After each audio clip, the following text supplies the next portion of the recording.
Fala pessoal, sejam muito bem-vindos ao canal Investe na Boa. Nesse vídeo eu vou mostrar para vocês que é possível montar uma carteira de investimentos em fundos imobiliários, mesmo que inicialmente ali usando apenas R$ 50 e ainda assim receber uma renda mensal de aproximadamente 1% ao mês. Quer saber como isso é possível? Então fica comigo nesse vídeo, já aproveito e peço para que você se inscreva nesse canal. Lembrando aqui que esse vídeo não é uma recomendação de investimento, ele pode ser usado como um pontapé para que você faça os seus estudos e então decida investir ou não em fundos imobiliários. O primeiro deles então é o XPSF11, que é um fundo de fundo, ou FOFs, como também são chamados. O que esses FOFs eles fazem? Basicamente, eles compram, eles investem em outros fundos imobiliários, então eles passam a ganhar os rendimentos mensais daqueles fundos, e eles também podem fazer ali um giro de carteira e ganhar um ganho de capital em cima da compra e venda desses fundos imobiliários. Então, basicamente, um fundo de fundo faz isso. O XPSF11, então, é negociado aproximadamente por R$ 8,00, né, na data de hoje, e tem um dividend yield ali na casa dos 11%. Descendo um pouquinho aqui a tela, a gente vê que é um fundo que está sendo negociado abaixo do seu valor patrimonial, né? Esse P sobre VP, quando ele está abaixo de 1, significa que ele tem um desconto em relação ao que vale teoricamente aquele fundo, né? Se você pegar todos os ativos daquele fundo, ele está sendo negociado abaixo desse valor. Então, nesse caso aqui, na teoria, você estaria investindo num fundo com 8% de desconto. Fora isso, esse fundo ainda paga, né, dividendos todos os meses. No último mês, então, foi pago ali 7 centavos, o que deu ali a ele 0,90%.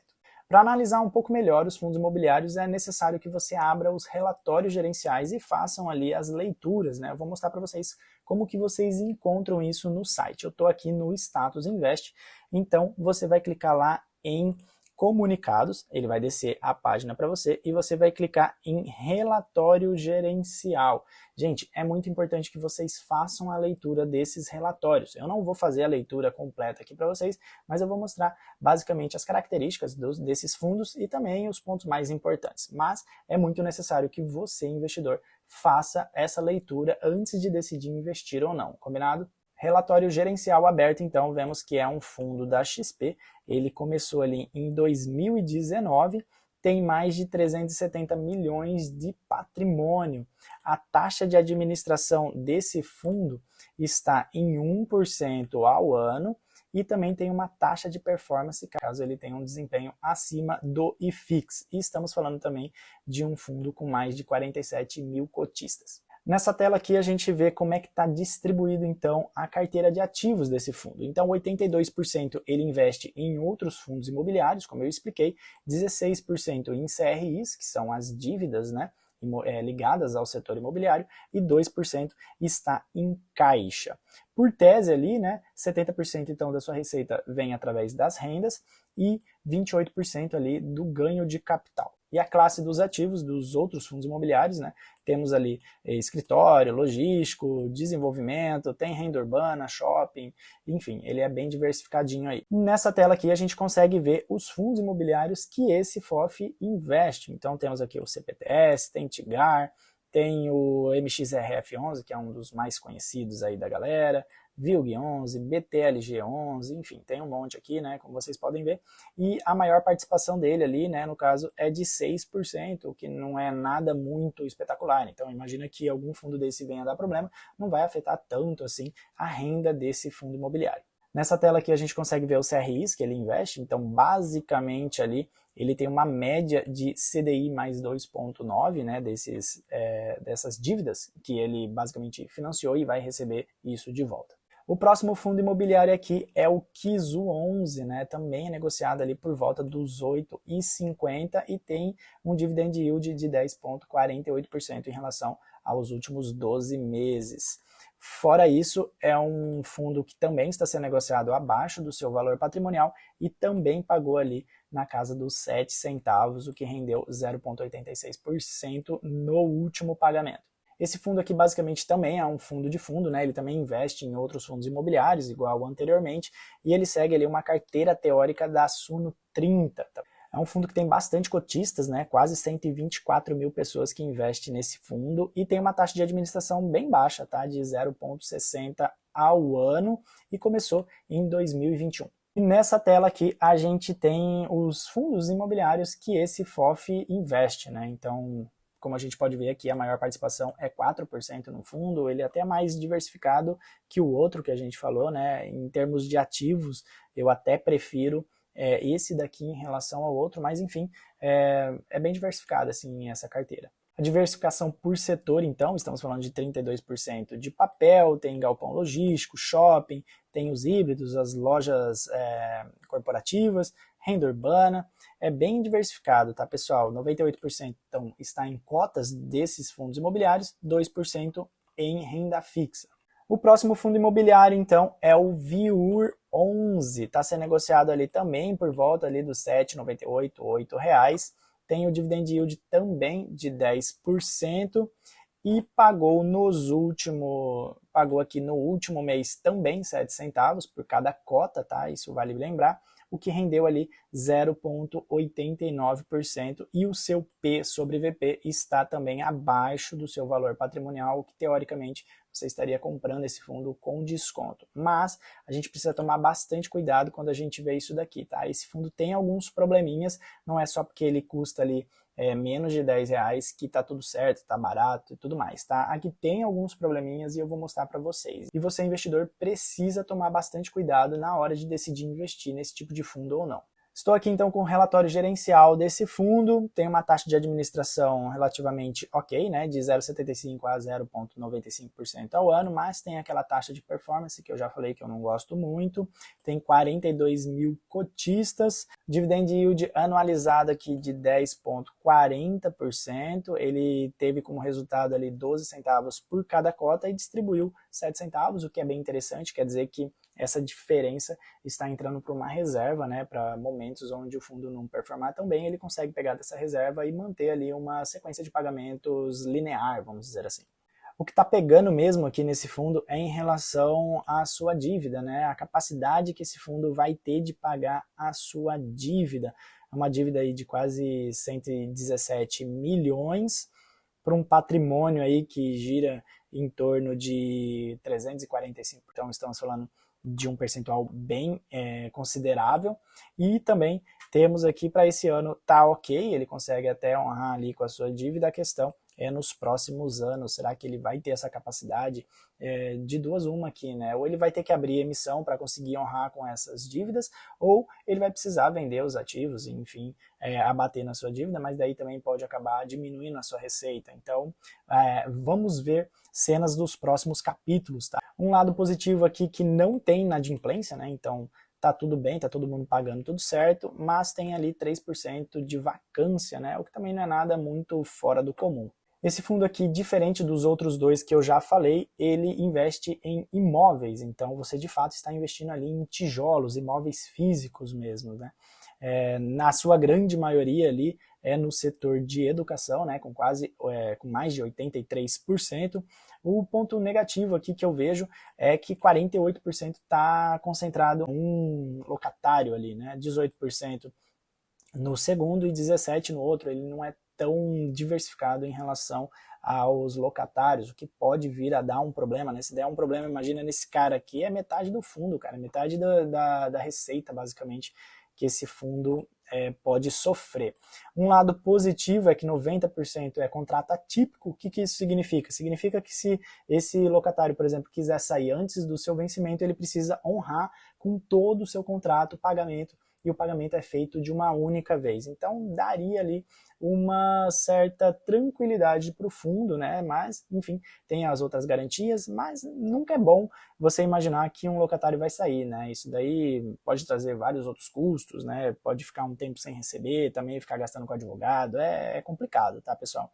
Então, tem que saber, quando é muito concentrado assim num único locatário, tem que ficar com o pezinho atrás. Nessa tela aqui a gente vê então que a média ali dos seus contratos gira em torno de quase 9 anos, o vencimento, né, tem ali 18% vence em 2024, 8% em 2025, mas a maioria ali é acima, para lá de 2036. Nessa parte de baixo aqui a gente vê como é que é feito o reajuste, então estamos falando de 97% por IPCA, ou seja, ele consegue trazer a inflação nos seus contratos, enfim, você estaria blindado do efeito da inflação do período, tá?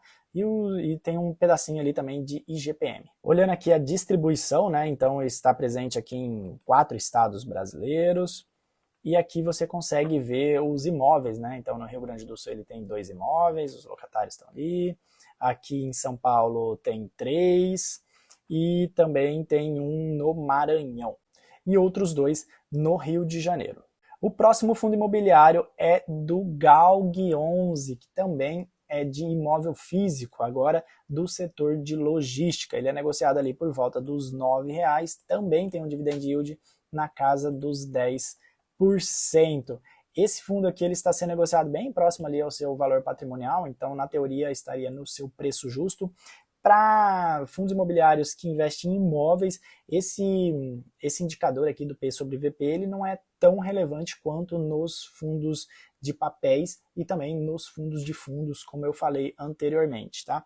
E pagou ali no último rendimento, foi de 8 centavos, o que rendeu ali 0,90%. A taxa de administração desse fundo, então, gira ali em torno de 1%. Também tem taxa de performance de 20%, caso ele tenha uma performance acima de IPCA mais 6% ao ano. É um fundo aqui com mais de 500 milhões de reais.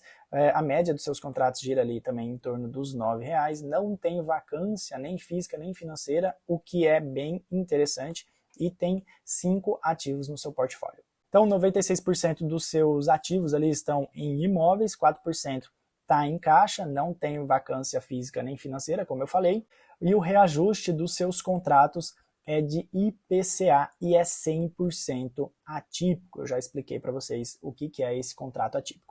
Esse fundo aqui ele tem imóveis muito bons, né? Tem credores muito bons, estamos falando aqui de um Souza Cruz, tem AAA, né, na classificação de risco, então não teria tantos problemas assim em relação a locatários, né? Embora a gente nunca possa duvidar de nada que possa vir a acontecer.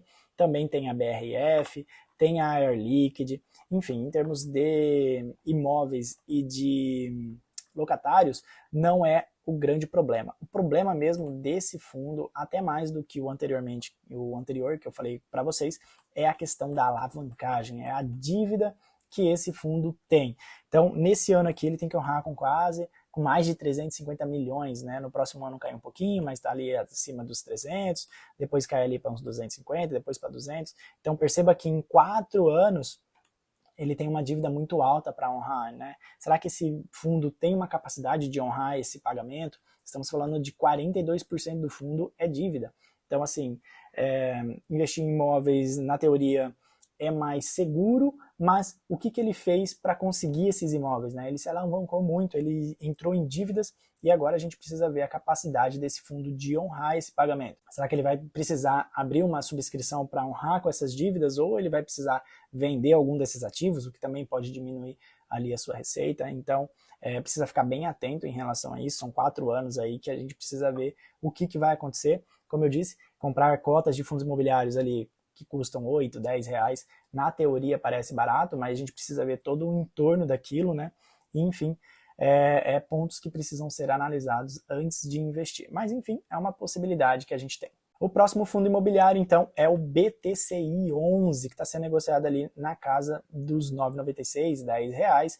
O dividend yield dele está em 12% e ele também é negociado abaixo do seu valor patrimonial, ali no 0,97. Nesse caso dos papéis, sim, é um indicador que vale muito a pena olhar, né? Quando está acima de 1, eu nem compro. Eu acho que não vale a pena você comprar uma dívida acima do que na teoria ela vale, porque uma dívida ela não gera riqueza, ela é diferente de um imóvel, né? Que você pode vender aquele imóvel com lucro.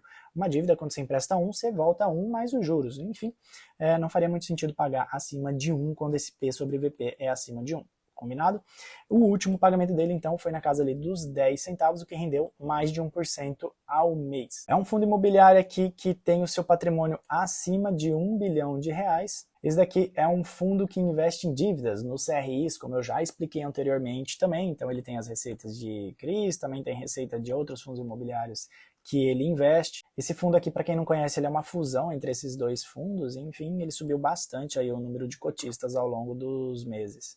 Os indexadores dos seus contratos ali, então, é CDI mais 2,9, o que é bem ok, é bem conservador, digamos assim, e também IPCA mais 7, tem o IGPM mais 8 aqui também. Aqui a duração dos contratos, né, na casa ali dos 4, 5 anos, e também a alocação por segmentos, então temos o logístico, residencial, tem shopping, varejo, e aqui é a localização, né, concentração de localização, quase 80% no Sudeste. Essa lista aqui a gente consegue ver todos os CRIs, então, enfim, eu não vou entrar nesse mérito, a única coisa que eu vou ver aqui com vocês é em relação à porcentagem do patrimônio, né, então estamos falando ali de 6,7, é a maior concentração desse fundo, então caso dê problema aqui nesse Casa Shopping, a gente está falando ali de no máximo 6% da renda do fundo, né? Então é bem interessante, não é um fundo que está tão concentrado, ele é bem diversificado.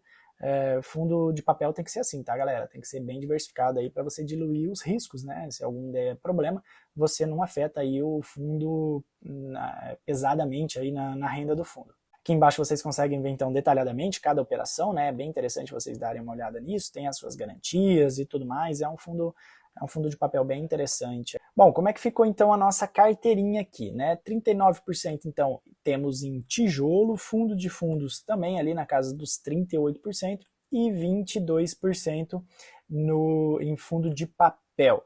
Dividido aqui por ativos, né, você perceba que está bem diversificadinho, né, na casa ali dos entre 18% a 22%, então tá uma carteira bem diversificada, como eu falei para vocês, é uma possibilidade de uma carteira inicial ali em fundos imobiliários. Quando a gente fala de diversificação de carteira, obviamente 5 ativos é muito pouco, tá? Fundo imobiliário é interessante aí você ter pelo menos uns 10, 15, ter bem diversificado entre setores também. Olhando então aqui o resultado dessa carteira, né? Como eu falei para vocês, foram 5 ativos. Essa soma aqui, né, obviamente pensando em uma cota de cada um desses ativos aqui, foi preciso então usar R$ 43,79. Aqui do lado a gente vê os dividendos que foram pagos nos últimos meses, somando ali 40 centavos. Então, imagina que você tem investido ali R$ 43 no mês, no próximo mês você já receberia 40 centavos em forma de dividendo. Obviamente, porque é uma cota, né? Se você tivesse mais cotas desses fundos, muito provavelmente você receberia também mais dividendos, tá? Mas trazendo esses 40% em relação ao valor que foi pago, estamos falando de um dividend yield ali de 0,93% ao mês.